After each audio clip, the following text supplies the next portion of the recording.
నమస్తే and welcome to Anamika story world. ఇవాళ మనం వినబోయే కథ మీరా, చాప్టర్ 23. ఇంకా ఆలస్యం చేయకుండా కథలోకి వెళ్ళిపోదాం. అందరితో ఉంటేనే కదా తను బాగవుతుంది. ఇది నేను మీ బామ్మర్దిగానో లేదా మా అక్కకి తమ్ముడుగానో చెప్పట్లేదు, ఒక డాక్టర్గా చెప్తున్నాను. మీరానే నా ఫస్ట్ పేషెంట్ అనుకున్నాను బాబా. తనని బాగు చేశాకే ఇక్కడి నుంచి వెళ్తాను అని అన్నాడు గౌతమ్. ఇదంతా చెప్పేసి గౌతమ్ పైన తన రూమ్లోకి వెళ్ళిపోయాడు. సీతాలక్ష్మి మీరాని గౌతమ్ పక్క రూమ్లోనే కూర్చోమని చెప్పి తన కోసం తినడానికి ఏమన్నా తీసుకొస్తానని బయటికి వచ్చింది. అదే సమయంలో గౌతమ్ కూడా అటువైపు రాగా గౌతమ్ని చూస్తూ, నీకు ఎలా కృతజ్ఞతలు చెప్పాలో అర్థం కావట్లేదు గౌతమ్ అని అంది. అదేంటత్తయ్య అలా మాట్లాడుతున్నారు అని అడిగాడు గౌతమ్. మీరాని అసలు ఆ గదిలో నుంచి బయటికి తీసుకొస్తానని నేను ఎప్పుడూ అనుకోలేదు. కానీ ఇవాళ మీరా చేసిన దానికి ఆయన కూడా మీరా మీద కోపంగా లేరు. ఇప్పుడు నా కూతురు స్వేచ్ఛగా తన ఇంట్లో తిరగొచ్చు. ఇంతకన్నా నాకేమీ వద్దు. నా కూతురు సంతోషం నాకు కావాలి. ఎలా అయితే నిన్న రాత్రి తనని బాగు చేశావో తనని పూర్తిగా బాగు చేయగలవా గౌతమ్ అని ఆశగా అడిగింది సీతాలక్ష్మి. అత్తయ్య, మీరాకి ఏం ప్రాబ్లం లేదు. ప్రాబ్లం తన చుట్టూ ఉన్న వాళ్ళే. మీరా మనస్థితి ఇంకా చిన్న పిల్ల లాంటిది. ఆ మనస్థితిని మార్చేస్తే తను బాగైపోతుంది. మీరు బాధపడకండి. ఇంకో నెల రోజుల్లో మీరా మామూలు అవుతుంది. చూస్తూ ఉండండి అని అన్నాడు గౌతమ్. అదే గనుక నిజంగా అయితే నువ్వు ఏది అడిగితే అది ఇస్తాను గౌతమ్ అని సీతాలక్ష్మి చాలా సంతోషంగా గౌతమ్తో అంది. కూతుర్ని మామూలుగా చూడాలి అన్న తన కళ తొందరలోనే నెరవేరబోతుంది అనే ఆనందం ఆవిడ కళ్ళల్లో చాలా స్పష్టంగా కనిపిస్తుంది. అయితే నాకు కూడా భోజనం తీసుకొస్తారా అత్తయ్య? నాకు కూడా చాలా ఆకలిస్తుంది అని అన్నాడు గౌతమ్. సీతాలక్ష్మి చిరునవ్వుతో, ఇప్పుడే తీసుకొస్తాను. మీరాకు కూడా ఆకలిస్తుందంట. ఇలా తను ఆకలిస్తుందని చెప్పి ఎంత కాలమైందో తెలుసా? తన కోసం తనకిష్టమైనవి అన్నీ చేసి తీసుకొస్తాను. నీకు కూడా పెడతాను. నువ్వు స్నానం చేసిరా అని అంది సీతాలక్ష్మి. అలాగే అని గౌతమ్ రూమ్లోకి వెళ్ళిపోయాడు. సీతాలక్ష్మి కూడా కిచెన్లోకి వెళ్ళిపోయింది. ఊర్లో పెద్దల ద్వారా విషయం తెలుసుకున్న బంగారాజు చాలా కోపంగా, వీళ్ళకి ఎన్నిసార్లు చెప్పినా బుద్ధి రాదు, ఇప్పుడు వాళ్ళు చచ్చారే నా చేతిలో అని కోపంగా అన్నాడు. అన్నా, అక్కడ అక్కన్న రాజన్న మాత్రమే ఉన్నారు. మిగిలిన ఇద్దరు అక్కడ లేరన్నా. అంతేకాదు, వాళ్ళ కోసం ఊరంతా వెతికాను. వాళ్ళు ఊళ్ళో కూడా లేరు, పారిపోయారనుకుంటా అన్నా అని బంగారాజు ముందుకు వచ్చి చెప్పాడు తన దగ్గర పనిచేసే ఒక వ్యక్తి. ఎక్కడికి పోయినా వాళ్ళని వెతికి పట్టుకొని నా ముందుకు తీసుకురండి. వాళ్ళని నా చేతులతో చంపుతాను అని చాలా కోపంగా అన్నాడు బంగారాజు. అన్నా, మరి వాళ్ళ పంచాయతీ వెళ్ళాలి, తప్పదు.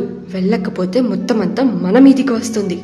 అక్కడికి వెళ్తే కనీసం వాళ్ళు ఏం చేస్తారో ఏం చెప్పారో దాన్ని బట్టి ఈ నేరాన్ని మొత్తం ఆ పారిపోయిన ఇద్దరి మీద వేయొచ్చు అని తనని తాను ఎలా అయినా కాపాడుకోవడానికి దారులు వెతుకుతున్నాడు బంగారాజు. రాజారావు గారు తన గదిలో కూర్చొని తీవ్రంగా దేని గురించో ఆలోచిస్తూ ఉన్నారు. నాన్న, పంచాయతీకి సమయం అవుతుంది అని చక్రవర్తి వచ్చి రాజారావు గారితో అనగానే ఆయన మాత్రం, చక్రి, నేను మీరాతో అంత కఠినంగా ప్రవర్తించానా? తను ఇలా మారడానికి కారణం నేనేనా అని గౌతమ్ అన్న మాటలు ఆయన మనసులో తిరుగుతూ ఉన్నాయి. నాన్న, మీరు ఏం చేసినా అన్నీ ఆలోచించి చేస్తారు అని మా అందరికీ తెలుసు. అప్పుడు ఉన్న పరిస్థితుల్లో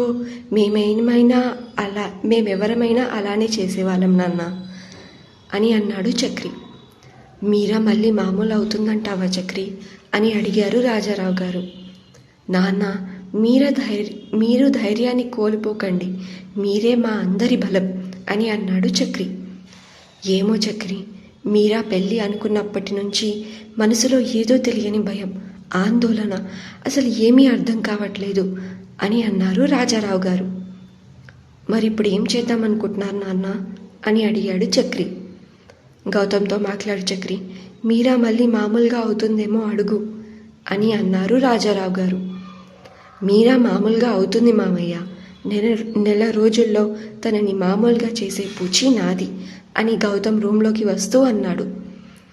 అయితే మీ సహాయం కూడా నాకు కొంచెం కావాలి. మీరాతో కఠినంగా కాకుండా చిన్న పిల్లల మనస్తత్వంతో ఉన్న మీరాతో సున్నితంగా మాట్లాడండి. అప్పుడే మీరా కుదుటపడే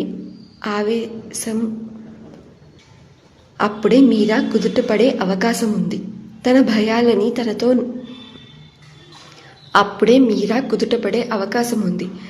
భయాలని తనలో నుంచి పోగొట్టాలి. దేని గురించి అయితే తను భయపడుతుందో అక్కడ ఏమీ లేదని తనకు చెప్పాలి. అది నేను అనుకున్నంత మాత్రాన నా ఒక్కడి వల్ల కాదు, మీ అందరి సహాయం కూడా కావాలి అని అన్నాడు గౌతమ్. గౌతమ్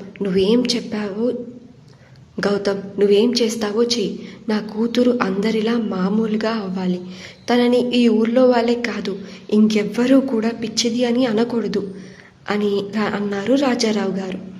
రాజారావు గారు ఇదంతా చెబుతూ మనసులో చాలా బాధపడ్డారు. కానీ బయటకి గంభీరంగానే కనిపిస్తున్నారు. గౌతమ్కి మాత్రం రాజారావు గారి మనసులో ఉన్న ఆందోళన, భయం మరియు ఆ బాధ చాలా స్పష్టంగా అర్థమవుతున్నాయి. మీ భయం నాకు అర్థమైంది మావయ్య, మీరు చింతించకండి, నేను చూసుకుంటా. అదేదో పంచాయతీ అన్నారు, నేను కూడా రానా అని రాజారావు గారి ధ్యాస మీరా వైపు నుంచి మళ్లించడానికి పంచాయతీ గురించి గుర్తు చేశాడు గౌతమ్. గౌతమ్, ఇప్పుడు ఊళ్ళో వాళ్ళకి నీ మీద కోపం ఉంది. నిన్న జరిగిన విషయం వాళ్ళు అంత తొందరగా మర్చిపోరు. నిన్ను అక్కడ చూసి వాళ్ళు మళ్ళీ తప్పుగా అనుకోవచ్చు అని అన్నాడు చక్రి. మరి పంచాయతీలో ఏం జరగబోతుందంటారు? తెలుసుకుందాం నెక్స్ట్ అప్డేట్లో. వింటూనే ఉండండి ఈ కథ మీరా, ఇంకెక్కడో కాదు, అనామిక స్టోరీ వరల్డ్లో. మీ అనామిక.